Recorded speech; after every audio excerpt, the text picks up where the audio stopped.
Nazi भाई आपसे मुझे एक सवाल करना था कि क्योंकि मैं इसके लिए बहुत पूरी सुना हूँ यार, इसके लिए इसका सवाल का जवाब मुझे दे दोगे क्या? तो मैं आपसे एक सवाल करूँगा जिसका जवाब आपको देना है, क्योंकि इसके लिए मैं बहुत ज़्यादा पूरी सुन चुका हूँ, ठीक है? और इस सवाल का जवाब मतलब कि कुछ अलग सा है, तो आपको जवाब देना होगा इसका। बोल भाई क्या दिक्कत है? लेकिन सबसे पहले बैठ जा, क्योंकि आया है बहुत थका हुआ। पहले बैठ जा, उसके बाद अपना क्वेश्चन को पेश करना, क्योंकि देखिए यहाँ पर मैं अब जा रहा था वीडियो बनाने, तो यदि आप कहिएगा तो मैं उसके बारे में बता दूँगा। सबसे पहले मैं आपका प्रॉब्लम को सॉल्व कर दूँगा। तो सबसे पहले आप आकर बैठिए, उसके बाद बातें करते हैं। मैं आकर के बैठता हूँ, लेकिन मेरा सवाल का जवाब जरूर दीजिएगा, ठीक है? चलिए मैं आकर बैठ जाता हूँ। चलिए अब अपना सवाल पेश कीजिए, क्योंकि आप बहुत थके हुए हैं। मुझे तो लग रहा है कि आपको कहीं मार ना पड़ा हुआ हो।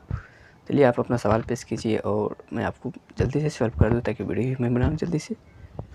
चलो भाई मैं आपके बुक के पास बैठ जाता हूँ और आप मेरे क्वेश्चन का जवाब दे दीजिए। पहले मेरा क्वेश्चन सुन लीजिए, क्वेश्चन क्या है मेरा, उसके बाद आप बताइएगा, ठीक है?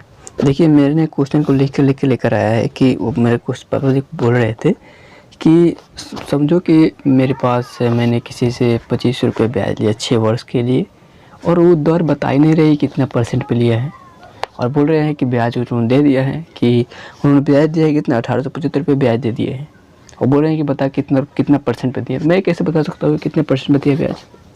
उन्हें बताना चाहिए ना कि कितना परसेंट ब्याज है, तो मैं बता सकता कि सही है या गलत है। लेकिन उन्होंने कहा कि मैंने 2500 रुपये ब्याज लिया है 6% के दर 6 वर्ष पर, और 1875 रुपये मैंने जमा कर दिया है। और एक बात और है कि बोल रहे हैं कि अब मुझे फिर से ब्याज लेना है उसी रेट पर, और वही दर रहेगा, और मतलब कि रेट वही रहेगा, और उतना ही समय के लिए ब्याज लेना है। कितना ब्याज लेना है? 6875 रुपये। अब बताओ, तो पूछ रहे हैं कि इसमें कितना ब्याज मुझे देना होगा। पहले का तो पता नहीं था कि कितना दर पर था, और दूसरे का कैसे निकालूं? प्लीज़ मुझे आपसे रिक्वेस्ट है कि जल्दी से आप बता दीजिए कि इसका रेट कितना है और इसका ब्याज कितना होगा, ताकि मैं संतुष्टि के साथ जा कर के और मैं बता दूं, ताकि वो भी संतुष्ट होकर के ब्याज ले सके। देखो, जो तुम्हारे कहने का तरीका है वो बिल्कुल सही है, और तुम्हारे सोचने का तरीका गलत है, क्योंकि उनको पता नहीं है, उन्होंने ब्याज दे दिया। भूल गए होंगे यार, क्या पता वो भूल गए होंगे तो वो आपसे पूछ रहे होंगे, लेकिन तुम तो निकाल कर दे सकते थे ना। तो तुम कह रहे हो यार मुझसे नहीं होगा, तो गुस्सा होंगे ना। ठीक है, मैं तुम्हारे क्वेश्चन का जवाब देता हूँ, बस आप तुम धैर्य करके बैठे रहो। उसका जवाब मैं बहुत जल्द दे दूँगा, आप उसको जाकर बता दीजिएगा अपने पिताजी को, ठीक है? तो क्वेश्चन अपना कॉपी दे सकते हो क्या? दो कॉपी दो। चलो ठीक है, मैं सॉल्व करता हूँ, बस बैठे रहना, जो डाउट हो इसमें पूछ लेना। देखो तुम्हारे अकॉर्डिंग जो था इसमें परसेंटेज पता नहीं। देखो परसेंटेज निकालने के लिए क्या होता है कि एक फार्मूला होता है रेट के अकॉर्डिंग, ठीक है? जो इसमें क्या होता है 100 मतलब कि SI गुना क्या होता है T गुना P होता है, ठीक है? देखो इसी फार्मूले के हिसाब से तुम अपना रेट निकाल सकते हो, यानी कि रेट पता कर सकते हो कि तुम्हारे पिताजी कितने मतलब कि परसेंटेज पर लिए थे ब्याज। देखो यहाँ पर रेट पता करने के लिए सबसे पहले कितना रुपया था लिए थे वो, उन्होंने 2500 रुपया ब्याज लिया था, 2500 रुपया ब्याज लिया था, ठीक है? सबसे पहले यहाँ पे लेता हूँ कि जो ब्याज लिए थे SI का अमाउंट जो था, P कितना था, P कितना था 2500 रुपया, T कितना था 6 ईयर्स, और फिर SI था कितना तुम्हारा 1875 रुपया। लेकिन तुम्हारा जो इसमें है ना आर पता नहीं आर कितना है, तभी तो तुम यहाँ पर आए हो कि आर पता कर लो और इसको बता दो कि कितना रुपये परसेंटेज पे हुआ। देखो उसके बाद तुम्हें फिर निकालना है क्या कि 6875 रुपया उन्होंने फिर ब्याज ले लिया है, ठीक है? 6875 रुपया तुम्हारा फिर से ब्याज ले लिए हैं इसी रेट पर और इसी परसेंटेज पर। लेकिन परसेंटेज पता होगा तब ना तुम SI निकाल सकते हो, परसेंट मतलब कि ब्याज निकाल सकते हो। देखो यहाँ पे क्या है, यहाँ पर चलो पहले हम इसे निकाल लेते हैं 100 गुणे का कितना मतलब कि ब्याज लिए थे 1875 रुपया, 1875 रुपया यहाँ पे कर दिए, ठीक है? 1875 रुपया, समय कितना था 6, और कितने रुपये लिए थे 2500 रुपये लिए थे, 25 से 25 मतलब कट गया, ठीक है?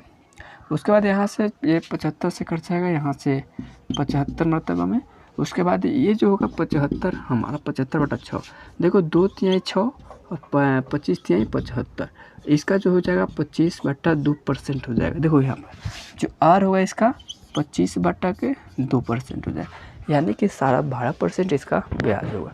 यहाँ तो कोई दिक्कत नहीं ना है, समझ में आ जाए तो ज़रूर बताना लास्ट में।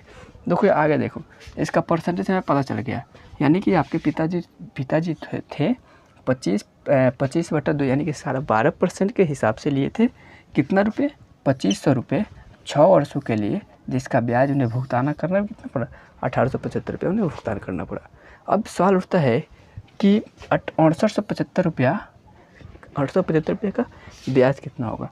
तो यहाँ पे कर देंगे 6875 बट्टा में कर देंगे 25/2, गुणा कर देंगे कितने? 6 वर्षों के लिए, बटा 1/100। यही ना निकालना है साधारण ब्याज। अब इसमें देखो साधारण ब्याज का फॉर्मूला लास्ट में बता देंगे हम आपको।